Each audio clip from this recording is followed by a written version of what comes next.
ಜನರಿಗೆ ಸರ್ಕಾರ good news ಅನ್ನ ಕೊಟ್ಟಿದೆ. ಇನ್ನೆರಡು ವರ್ಷಗಳಲ್ಲಿ ಕೋಲಾರದಲ್ಲಿ ಎತ್ತಿನಹೊಳೆ ಯೋಜನೆ ಪೂರ್ಣಗೊಳಿಸಿ ನೀರಿನ ಸಮಸ್ಯೆಗೆ ಪೂರ್ಣ ವಿರಾಮ ಇಡಲು ಸರ್ಕಾರ ಸಜ್ಜಾಗ್ತಾ ಇದೆ. ಹೌದು, ಹಲವು ವರ್ಷಗಳಿಂದ ನೆನೆಗುದಿಗೆ ಬಿದ್ದಿರತಕ್ಕಂಥ ಎತ್ತಿನಹೊಳೆ ಯೋಜನೆ ಮತ್ತೆ ಸದ್ದು ಮಾಡ್ತಾ ಇದೆ.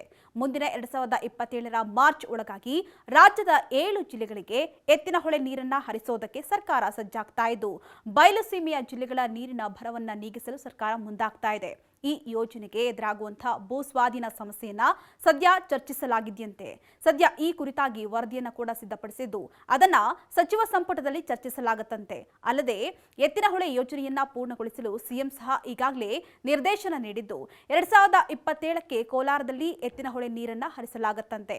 ಇನ್ನು ಎತ್ತಿನಹೊಳೆ ಸಮಗ್ರ ಕುಡಿಯುವ ನೀರಿನ ಯೋಜನೆಯಡಿಯಲ್ಲಿ 14.56 ಟಿಎಂಸಿ ಕುಡಿಯುವ ನೀರು ಹಾಗೂ 9.953 ಟಿಎಂಸಿ ನೀರನ್ನ ಕೆರೆಗೆ ತುಂಬಿಸಲು ಡಿಪಿಆರ್ ಅನ್ನು ಕೂಡ ಮಾಡಲಾಗಿದ್ದು, ಯೋಜನೆಗೆ 23,251,066 ಕೋಟಿಯಷ್ಟು ಹಣವನ್ನು ಕೂಡ ಅಂದಾಜಿಸಲಾಗಿದ್ದು, ಇದುವರೆಗೂ ಕೂಡ 17,147 ಕೋಟಿ ರೂಪಾಯಿಯನ್ನ ಈ ಯೋಜನೆಗೆ ವೆಚ್ಚ ಮಾಡಲಾಗಿದೆ.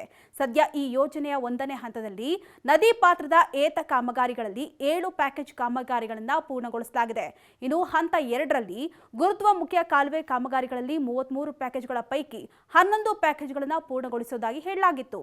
ಆದರೆ ಇನ್ನು 16 ಕಿಲೋಮೀಟರ್ ವ್ಯಾಪ್ತಿಯ ಪ್ಯಾಕೇಜ್ ಪ್ರಾರಂಭಿಸಬೇಕಾಗಿದ್ದು, ಇದರಲ್ಲಿ 6 ಎಕರೆ ಅರಣ್ಯ ಪ್ರದೇಶ ಹಾಗೂ 10 ಕಿಲೋಮೀಟರ್ ಭೂಸ್ವಾಧೀನ ಪ್ರಕ್ರಿಯೆ ಕೈಗೊಳ್ಳಬೇಕಾಗಿದೆಯಂತೆ. ಹೀಗಾಗಿ ಈ ಯೋಜನೆಯನ್ನ 2027ರ ಮಾರ್ಚ್ ಒಳಗಾಗಿ ಪೂರ್ಣಗೊಳಿಸಲು ಉದ್ದೇಶಿಸಲಾಗಿದೆಯಂತೆ.